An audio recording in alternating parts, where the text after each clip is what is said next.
পাঠাওতে আমরা যারা নতুন রাইড শেয়ারিং করতে আসতে চাচ্ছি বা অলরেডি যারা নতুন নতুন রাইড শেয়ারিং শুরু করেছি তাদের জন্য আজকের ভিডিওটা অত্যন্ত গুরুত্বপূর্ণ। আজকের ভিডিওতে আমি আপনাদেরকে দেখাবো কিভাবে একটা ট্রিপ শুরু থেকে নিয়ে শেষ পর্যন্ত সঠিকভাবে সম্পূর্ণ করতে হয়। আপনারা যখন পাঠাওতে রাইড শেয়ারিং এর জন্য আসবেন বা অলরেডি যারা রেজিস্ট্রেশন করেছেন তারা জানেন যে পাঠাওয়ের ট্রেনিং এর সময় এগুলো সবকিছুই আপনাদেরকে ভালোভাবে দেখায় দেওয়া হয়। তবে বিভিন্ন কারণবশত নানা কারণে আমরা অনেক সময় এগুলো ভুলে যাই। সো আজকের ভিডিওর মাধ্যমে আমি সেই জিনিসগুলোই আপনাদেরকে সঠিকভাবে মনে করায় দেওয়ার চেষ্টা করব। এবং একটা ট্রিপ যদি আপনারা শুরু থেকে শেষ পর্যন্ত সঠিকভাবে সম্পন্ন না করেন তাহলে ওই ট্রিপের সাথে কি কি হইতে পারে এবং ফ্ল্যাগ ট্রিপ কি? এই সমস্ত কিছু নিয়েই হলো আপনাদের সাথে এই ভিডিওতে আমি আলোচনা করব। আজকের ভিডিওর টপিকটা হচ্ছে how to successfully complete a trip for new driver. তো চলুন বেশি দেরি না করে শুরু করা যাক আজকের ভিডিও। আসসালামু আলাইকুম এভরিওয়ান। মটো মিস্ট্রি এর সম্পূর্ণ নতুন আরেকটা ইনফরমেটিভ ভিডিওতে আপনাদের সকলকে জানাই সুস্বাগত।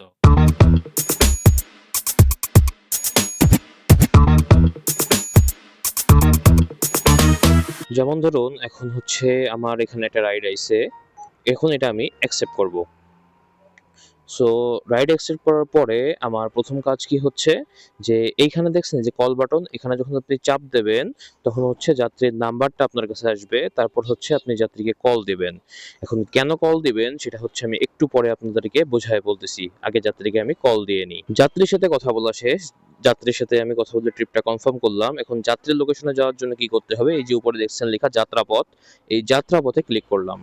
এখন কি হবে, এখন হচ্ছে এটা কন্টিনিউ দেবেন যদি এরকম আসে। এই যে আমাকে দেখাচ্ছে যে যাত্রী আছে আমার কাছ থেকে ৫৫০ মিটার দূরে। সো এখন আমরা যাব আগে যাত্রীর লোকেশনে। রাইড শেয়ারিং এর নিয়ম অনুযায়ী যাত্রী যখন একটা কল করে অ্যাপে তখন হচ্ছে আপনার আগে যাত্রীর লোকেশনে যাইতে হয়, দেন যাত্রীকে কল করতে হয়। বাট বাংলাদেশের মতো দেশে কি হয় জানেন, যে বাংলাদেশে আপনি যদি যাত্রীকে রিকোয়েস্ট করার সাথে সাথে কল না করেন তখন দেখবেন যে যাত্রী অনেক সময় ক্যান্সেল করে দেয়। অনেকে তো কল দেওয়ার পরও আসতে বলে এবং হচ্ছে কি করে, আপনার যখন এই সাপোজ আমি ৩৫০ মিটার না, যখন দেখা যাবে যে মাত্র ২৫০ বা ১০০ মিটার কাছাকাছি গেছি তখন আবার ক্যান্সেল করে দেয়। সো সবচেয়ে সেফ অপশন হচ্ছে আপনি আগে থেকে হচ্ছে যাত্রীকে কল দিয়ে নেবেন। ওকে, সো চলুন এখন আমরা আগে যাত্রীর লোকেশনে যাই। আমার কাছ থেকে বেশি দূরে নাই, মাত্র ২৫০ মিটার দূরে আছে। তারপরে আপনাদেরকে বাকি অংশটুকু দেখাচ্ছি। যাত্রীর কাছাকাছি আসলেই দেখবেন যে পাঠাওতে আপনাকে একটা রিমাইন্ডার দিচ্ছে যে আপনি এখন ক্যান্সেলেশন ফি এর আওতাধীন হয়ে গিয়েছেন। অর্থাৎ এখন যদি যাত্রী কোনো কারণে এই ট্রিপটা ক্যান্সেল করে আপনি একটা ক্যান্সেলেশন ফি পাবেন, সেটা ১৫ টাকা। আমরা যাত্রীর লোকেশনে পৌঁছে গেছি। যাত্রীর লোকেশন আইদার এইটা অথবা হচ্ছে এইটা। তো যা হোক, লোকেশনে পৌঁছানোর পরে প্রথম কাজ হলো এই যে যাত্রীর অবস্থানে পৌঁছেছি, এটা হচ্ছে এই যে যাত্রীর অবস্থানে পৌঁছেছেন না, হ্যাঁ পৌঁছেছি, আপনারা হ্যাঁ পৌঁছেছি দেবেন। ওকে, সো এখন হচ্ছে যাত্রীকে আরেকবার কল দিয়ে কনফার্ম করতে হবে। ভাই আপনি কল দিছিলেন? হ্যাঁ হ্যাঁ আইয়ুবি।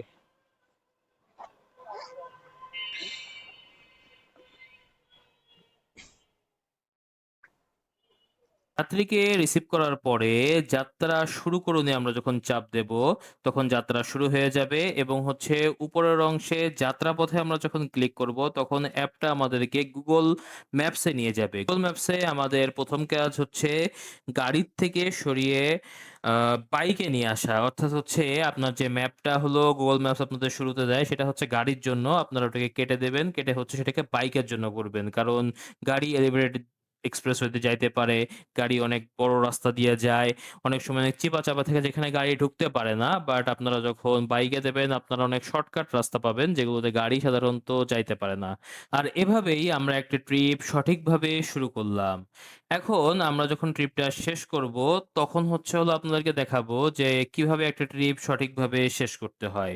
তবে এখন চলুন এই যে আমাদের যাত্রাপথ উত্তরা থেকে বসুন্ধরা পর্যন্ত, এর মাঝখানে আমি আপনাদেরকে জানাই যে কি, কি কারণে একটা ট্রিপ ফ্ল্যাগ হয় এবং ফ্ল্যাগ ট্রিপগুলো ঠিক করার উপায় কি? আপনি যদি কোনো ট্রিপ সঠিকভাবে শুরু করে শেষ না করেন, তাহলে কিন্তু ওই ট্রিপটা ফ্ল্যাগ ট্রিপ হইতে পারে। সো আমাদেরকে আগে জানতে হবে যে ফ্ল্যাগ ট্রিপ কি? তো চলুন জেনে নেওয়া যাক। যদি কোনো ট্রিপ চলাকালে সন্দেহজনক কোনো কিছু দেখা যায়, যেমন ট্রিপের রুট অস্বাভাবিক হওয়া, শুরু বা শেষ সঠিকভাবে না হওয়া বা সময়ের গরমিল, সাধারণত এই সব কারণে ট্রিপ ফ্ল্যাগড হয়ে থাকে। এছাড়াও পাঠাওয়ের নির্ধারিত নিয়ম ভঙ্গ করে যে সকল ট্রিপ নেওয়া হয়, সেই ট্রিপগুলো ফ্ল্যাগ হয়ে থাকে। কিভাবে ট্রিপ ফ্ল্যাগ হওয়া এড়ানো যাবে? ইউজারকে পিক আপ করার পর অ্যাপ থেকে সঠিকভাবে ট্রিপ শুরু করুন। ইউজারকে ড্রপ আপ করার পর অ্যাপ থেকে সুন্দরভাবে ট্রিপ শেষ করুন। সবসময় ডিভাইসে ইন্টারনেট এবং লোকেশন জিপিএস যেটাকে বলে সেটা হচ্ছে চালু রাখুন। সর্বোপরি পাঠাওয়ের নিয়ম মেনে হচ্ছে রাইড শেয়ার করুন। সো আমি যে কারণগুলো বললাম এই কারণগুলোর মধ্যে কোনোটা যদি আপনি না মানেন, সাপোজ ধরেন আপনি ইউজারকে পিক আপ করার পরে কোনো কারণে ট্রিপটা শুরু করলেন না, একেবারে যখন শেষ করলেন তখন শুরু করে শেষ করলেন, তাহলে কিন্তু ট্রিপটা ফ্ল্যাগ হয়ে যাবে। বা আপনি একেবারে শুরু করেই শেষ করে দিলেন, তখন আবার ট্রিপটা ফ্ল্যাগ হয়ে যাবে। বা কোনো কারণে আপনার ইন্টারনেট অফ হয়ে গেল, হ্যাঁ? তখন বিভিন্ন টেকনিক্যাল কারণে দেখা যাবে ট্রিপটা ফ্ল্যাগ হওয়ার একটা সম্ভাবনা থাকে। তো আমি যে কারণগুলো বললাম, যেমন ধরেন যে ইউজারকে পিক আপ করার পরে আপনি হচ্ছে হলো ট্রিপ শুরু করলেন। তারপরে হচ্ছে পিকআপ শেষ করে ট্রিপটা সুন্দরভাবে শেষ করলেন, তাহলে আর ট্রিপ ফ্ল্যাগ হবে না, তাই না? আবার হচ্ছে যে ডিভাইসে ইন্টারনেট ঠিকঠাক রাখলেন, ডিভাইসের যে লোকেশন সেটাও ঠিকঠাক রাখলেন, তাহলে কি হবে? আপনার ট্রিপগুলো ফ্ল্যাগ হবে না। বাট আমাদের অনেক সময় কিন্তু ভুল হয়। আমরা মানুষ, মানুষ মাত্রই ভুল। যদি কোনো কারণে আমাদের ট্রিপগুলো ফ্ল্যাগ হয়ে যায়, তাহলে আমরা কি করব? চলুন জেনে নেয়া যাক। এখন আমি আপনাদেরকে দেখাবো যে যদি কোনো কারণে আপনার কোনো ট্রিপ ফ্ল্যাগ হয়ে যায় তখন আপনারা কি করবেন।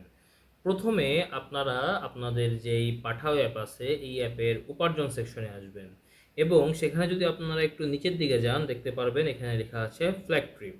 এরপরে কি করবেন, আপনারা হচ্ছে ফ্ল্যাগ ট্রিপের ভিতরে যাবেন। এখন আপনাদের যেই ট্রিপগুলো ফ্ল্যাগ হয়েছে সেগুলো লাল রঙের সন্দেহপূর্ণ লেখা থাকবে, যেমন দেখতে পাচ্ছেন এখানে লেখা আছে কি সন্দেহপূর্ণ। সকল ফ্ল্যাগড হওয়া ট্রিপগুলো থেকে লাল রঙের সন্দেহপূর্ণ ট্রিপের মধ্যে যেই ট্রিপের পাশে আপিল লেখা আছে সেই বাটনটি প্রেস করবেন। দেখছেন এখানে আপিল লেখা আছে কালো কালারে, এই যে আমি আপিল লেখায় প্রেস করলাম। এখন একটা বিবরণ সেকশন আছে, তাই না? এরপরে এই বিবরণ লেখা অপশনে আপনার সমস্যাটি বিস্তারিতভাবে লিখুন এবং নিচে দেওয়া অপশনগুলোর মধ্যে থেকে একটি কারণ নির্বাচন করুন। যেমন ধরেন এখানে কিছু কারণ আছে, যেমন আমি ভুল করে নিয়ম ভঙ্গ করেছি, পরবর্তীতে আর কখনো নিয়ম ভঙ্গ হবে না। আমি কোনো নিয়ম ভঙ্গ করিনি, অন্যান্য, আমি এখানে অন্যান্য দেব। বিবরণ কি? চলেন আমরা বিবরণটা একটু লেখার চেষ্টা করি। আমি ধরেন যে বিবরণটা কি লেখা যায়, যে আমি তো এখানে কোনো কিছু করি নাই। এই ট্রিপটার হিস্ট্রিটা আমি বলি। এই ট্রিপটা হচ্ছে হলো আপনার একটা যাত্রী আমাকে ডাকছিল, যাওয়ার পরে সে আমাকে বসলো ট্রিপটা অন করে দাঁড়ান আমি আসতেছি। এরপর আমি যখন ট্রিপটা অন করি সে আসলো, এসে বলল কি যে সে যাবে না। সো এটা যাত্রীর ফল্ট, তাই না? আমার তো কোনো এখানে ফল্ট নেই, এজন্য আমি এখানে কোনো ভুল করিনি। যাত্রী যখন বলছে যাবে না, আমি অলরেডি রাইড স্টার্ট করে দিছি, এখন তো আমাকে সেটা ওইখানেই শেষ করতে হচ্ছে এবং উনি আমাকে বললো যে আপনার যা ভাড়া আসে পেমেন্ট আমি সেটা আপনাকে ওইখানে দিয়ে দেবো। সো সে সেটা দিয়ে দিছে, বাট আমি কিন্তু ওই ট্রিপটা ওইখানেই শেষ করে দিছি। তার মানে কি আমি কোনো ডিস্টেন্স ট্রাভেল করিনি। 0.00 কিলোমিটার হচ্ছে আমার ট্রাভেল ডিস্টেন্স। এটা কিন্তু একটা সন্দেহপূর্ণ, তাই না? যে আমি জায়গায় ট্রিপ নিলাম, জায়গায় শেষ করে দিলাম, এর পিছনে তো নিশ্চয়ই কোনো কারণ আছে, তাই না? সো এই যে কারণটা, সেই কারণটাই আমরা এখানে এখন লিখব। আপনারা দেখতে পাচ্ছেন আমার যে এই বিবরণটা সেটা আমার এখানে লেখা হয়ে গেছে। আমি লিখেছি যাত্রী ট্রিপ শুরু করার পরে যাবে না বলেছেন, যার কারণে আমাকে ওখানেই ট্রিপটি শেষ করতে হয়েছে। এবং কারণ যে নির্বাচন করলাম আমি অন্যান্য লিখে, এই যে দেখেন এখানে লেখা আছে কি সাবমিট করুন। আমি যখন এই সাবমিট করুনে চাপ দিলাম তখন কি হইল, এই যে সফলভাবে রিভিউয়ের অনুরোধ করা হয়েছে, অর্থাৎ এই ট্রিপটি হচ্ছে আমি এখন রিভিউর জন্য যাচ্ছে। ওনারা এই ট্রিপটা হচ্ছে রিভিউ করবেন পাঠাওয়ার অফিসে যারা আছেন এবং তারা তারপরে রিভিউ করে আমাকে নোটিফিকেশনের মাধ্যমে সিদ্ধান্ত জানায় দেবে। সো আপনার কোনো ট্রিপ যদি ফ্ল্যাগ হয়ে যায় তখন আপনার কাজ একটা, সেটা হচ্ছে হলো এই ফ্ল্যাগ ট্রিপে এসে আপিল বিভাগ থেকে আপিল করে আপনার যেই কারণটা লিখে এবং পাঠাওয়ের যে ৩টা কারণ দেয়া আছে ওই ৩টা কারণের মধ্যে যে কোনো একটা নির্বাচন করা এবং নির্বাচন করে অলরেডি আপনাকে সেটা হচ্ছে হলো তাদের কাছে রিভিউর জন্য দিয়ে দেওয়া, যেমনটা আমি হচ্ছে হলো মাত্রই করলাম। আরেকটা কথা সেটা হচ্ছে যে আমি যখন অন্যান্য কারণ আপনাদেরকে দেখাচ্ছিলাম, মানে সরি পাঠাওয়ার যে কারণগুলো আছে সেগুলো, যে আমরা অনেক সময় ভুল করে হচ্ছে ট্রিপটা তাড়াতাড়ি শেষ করে দিই, ওটা কিন্তু উপরে লেখাও আছে যে আমি নিয়ম ভঙ্গ করেছি, ভবিষ্যতে আর হবে না, তাই না? ওইরকম কিন্তু আছে। আপনারা হচ্ছে যদি কোনো কারণে ভুল করে ওটা করে থাকেন তখন কারণটা ওইটা ঠিক করবেন, ওকে? সো এইটাই হচ্ছে হলো আপনাদের জন্য কি বলে আর কি সলিউশন, যদি আপনাদের কোনো ট্রিপ ফ্ল্যাগ হয়ে যায়। আপনাদের যদি কোনো ট্রিপ ফ্ল্যাগ হয়ে যায় তাহলে আপনারা এখন জানেন যে এটার সলিউশনটা কি। তো চলুন আমরা যে ট্রিপটা একটু আগে শুরু করেছিলাম সেটাকে সঠিকভাবে শেষ করা যাক। জি ভাই, আসছে। ধন্যবাদ। যাত্রীর কাছ থেকে পেমেন্ট সংগ্রহ করে যাত্রীকে একটা ভালো রেটিং দিয়ে নিচে লেখা "আমি এত টাকা সংগ্রহ করেছি" নামক লাল বাটনটাতে ক্লিক করে আমরা এই ট্রিপটা সুন্দরভাবে শেষ করলাম। আর এভাবেই পাঠাওতে আপনারা একটা ভুলভ্রান্তিহীন, পাঠাওয়ের নিয়ম ভঙ্গ হয়নি এমন একটি ট্রিপ সুন্দরভাবে সম্পন্ন করতে পারবেন। সো এই যে ভিডিওটা আমি আপনাদের জন্য বানাইলাম, আপনারা কি বুঝলেন কোনো কিছু? যদি বুঝে থাকেন অবশ্যই কমেন্ট সেকশনে জানাবেন, এবং এই ভিডিও রিলেটেড যেকোনো কোয়েশ্চেন আপনারা এই ভিডিওর কমেন্ট সেকশনে জানাবেন। আমি এগুলো আপনাদের উত্তর দেওয়ার চেষ্টা করব। আরেকটা কথা, এই ভিডিওটা কিন্তু যারা নতুন আসতে চান কিংবা একদম নতুন শুরু করেছেন তাদের জন্য। অভিজ্ঞরা এই ভিডিওতে এসে দয়া করে কমেন্ট করবেন না যে এগুলো তো সবাই জানে, আপনারা তো অভিজ্ঞই। বাট এগুলো যারা জানে না এগুলো হচ্ছে তাদের জন্য বানানো।